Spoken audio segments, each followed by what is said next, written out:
Hi guys, thank you for joining me. This is Rosina Starr. Please like, share, and subscribe to these videos if they are doing anything for you or you can relate. Really appreciate the feedback here, positive and negative. I'm always willing to take criticism.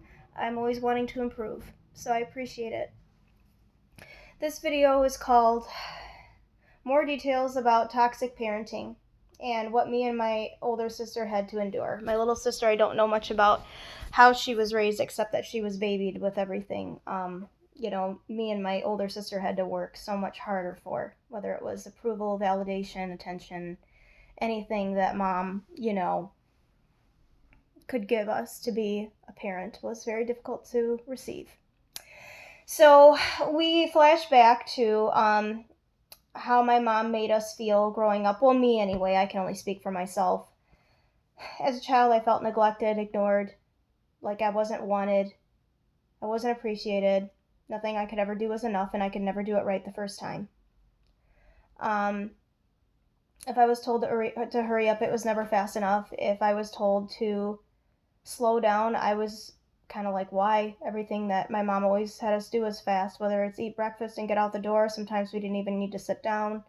And another thing that she would do is just let us get so deathly ill before she'd take us to the doctor or the hospital. I mean, literally like vomiting, shitting or pissing ourselves at young ages. I mean, she just didn't want to be bothered with sickness at all. It was just such a burden to her. And, getting the medication was just such a burden too. And she was always just so nasty feeding it to us, just kind of forcing it in our mouths with that plastic tube thing. Never gentle and kind at all with bedside manner.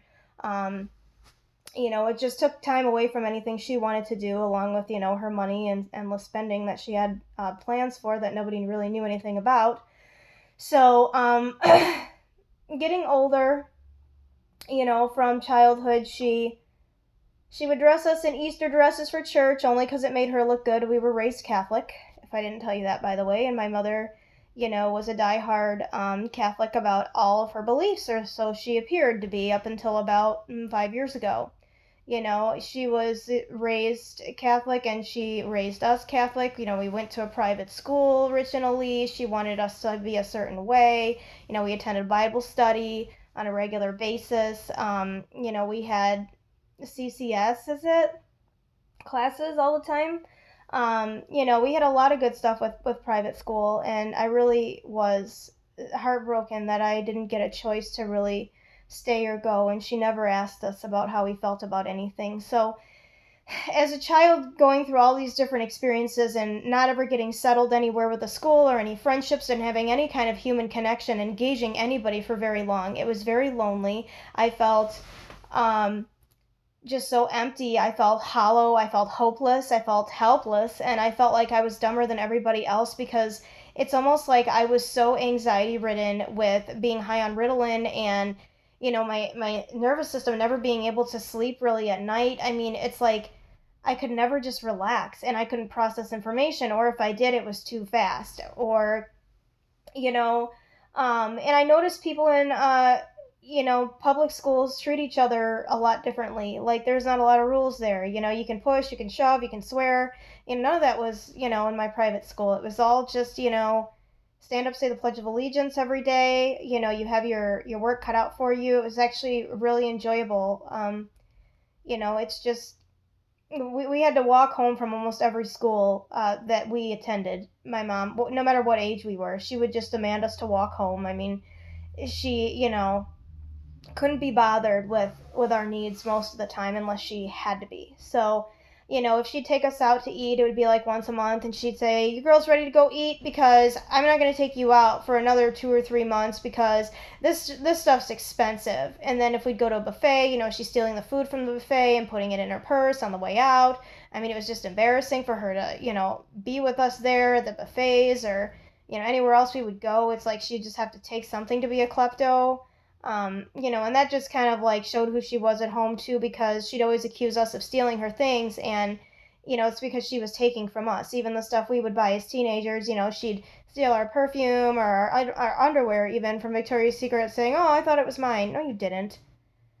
She purposely would go in our drawers and take our things and gaslight us like the entire time growing up with things. It was just ridiculously stupid. And I didn't know why she did that all those years, but she did. And one medication I was on, I had to wear a hat and gloves to bed. She didn't seem to be bothered at all. Just bundle up, put on more blankets, and the heat would always have to be 62 degrees in the winter, and I'm not even kidding. And if you touched that thermostat, there was hell to pay. My mother in discipline was plastic spoons, wooden spoons, hair brushes, pulling hair, spanking, hitting was her way of disciplining. Uh, you know, really, threats, getting in your face kind of, interactions with her. If you had a bad, progress report from school or you were touched in an inappropriate way, it's what did you do to attract that psycho to you? What did you do to provoke that person? Why were you the problem and not part of the solution? Like you brought it on yourself type of thing. Even to this day, if you have some odd, strange thing happen beyond your control, you're the one that's going to be blamed for it, even though it was somebody else's doing and you were just kind of a victim of circumstances. I mean, we can't control everything that goes on around us and how other people behave. All we can do is like react the best way we can to it. School taught me that, not her. If somebody wasn't treating you right, then you weren't acting right to get what you wanted, or you didn't do what you needed to not have that happen. Or, there was always just this deflecting, dismissive way about her as a mother, and she frightened you to bring anything up because she made it seem like she's under so much stress, can't be bothered. I mean, she's just vicious if she's on a phone call. But yet, if you're on a phone call, she'll come right up and talk to you and interrupt the call without even saying excuse me. She'll have conversations with her back turned to you and not even acknowledge you're standing there. And then it's like, did you hear me? Yeah, I heard you. Well, why aren't you responding? I mean, that's abuse. That is abusive, neglective behavior. And it's on purpose. So, anyway, that's what it was like growing up with my mom. There was never enough to go around, and but there was always more than enough for her. And she always acted like she didn't have a dime, and she would hoard up chocolate as an addiction in her room. And, certain things at the kitchen. She locked the cupboards after a certain time. A curfew, we had to be in bed by a certain time also. And she'd roam the hallways to make sure no guys were in our room or in our bed. She'd pull back the covers. Like, what do you think you're gonna find? I'm just laying here in my bed. And we always wore pajamas every night. There wasn't any, like, nighties or, slinky things she'd wear around the house when company might come by. I mean, it was just ridiculous how she would show so much of herself, and at a young age, it was just, like, not appropriate for children. And even, like, as we got older to teenage boyfriends, she would walk around in risque outfits. Like, is this a fashion show or a lingerie shop? Like, go put on some clothes, lady. But anyway, you could always count on her to say something rude, disrespectful, or to make somebody feel so unwelcome they'd never want to come back. She didn't want anybody at our house. Our house was never good enough for anybody in her eyes anyway. She thought low of herself being a factory worker, jealous of her kids if they got a degree, especially if they were successful with that degree. I mean, my mom is a very hateful, spiteful, jealous, envious person with a lot of anger and a lot of, you know, hate, and just a mean spirited person.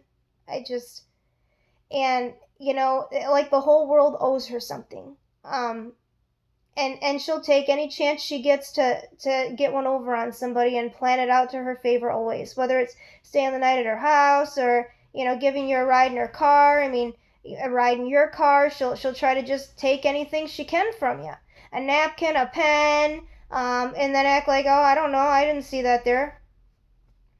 She stole my computer and my iPad before I got here. Called the cops on me, set up a scenario. Wow, first thing on my record, congratulations. You watched enough crime shows to actually make something happen for yourself. Too bad there was nothing to find and nothing to really arrest me for, so they had to let me go. And so it's stuff like that these people want from you. They want that negative grade A supply. They want you dead. They want you hurt. They want you triangulated with somebody else to be physically hurt. They want to destroy your things. They want to wreck your life. And they plant the seeds early on to do it. So, anyway, that was my childhood dealing with a single narcissistic sociopathic mom. And, if anything went wrong, she always made you take the responsibility for it. She was never to take the responsibility unless she absolutely had to. Like, I can remember this is the only time I ever stole money in my life, and I quit stealing after this point. Um, I was at Walmart, or I was working at Farm and Fleet at the time, and I stole like $5 or $10 for lunch, for meals because I didn't have a check or something till the weekend, and I was gonna pay her back, because I would take and give money back to her. Sometimes I wouldn't give money back to her, just because in high school, she's very unfair and made us starve basically to get any kind of necessities met and any kind of comfort. So yeah, then I actually had not really gotten along well with this girl, Heather. She was a head cashier at Farm and Fleet. And she thought I had a thing for this guy, Dan. And I don't know why. I was dating Joe at the time, and Joe would like give me everything I ever wanted. Like, he spoiled me as his girlfriend, and that was amazing at the time, right? And so I wanted for nothing. But however, she put me on a drawer that was short. So at the end of the night, who's in charge for $80 missing for the whole day? I was. So eventually, they took me up in the office and interrogated me for like 3.5 hours to force me to admit to this crime, or they weren't going to let me leave the room. Now, little did I know they were trying to get me for embezzlement, but it's like, oh my gosh, I told my mom, I broke down and told her, I was taking money from you, but I've never stole from the store. I swear to it, I've never taken a dime from that place. It's my work. And she's like, oh my gosh.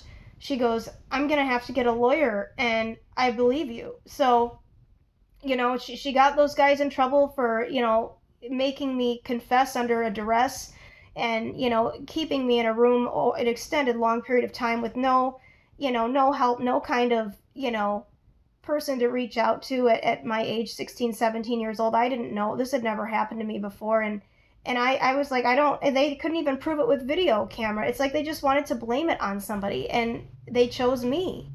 And so it was just the strangest thing. I don't know why that all came about, but then I just quit shortly after that because I wasn't going to put up with, them thinking that I'm stealing. And then that girl was just weird. I just didn't fit in there. So I decided I just am going to quit the job. And then I went and worked at the movie theater. And that was pretty great. I enjoyed working there for the most part.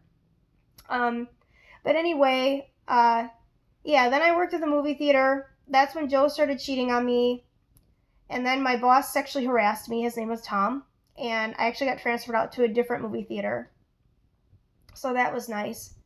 And yeah, it's for some reason I have to be the one to speak up to make things right if they're like really wrong because nobody else like seems to care. They're not empathetic or something. Like if somebody's dog is outside for hours barking, I'm sorry, I'm going to call animal control if you're a bad pet owner. I'm not going to deal with, the pet being neglected and ignored, and I have to deal with the noise. It's just not fair to me or the pet.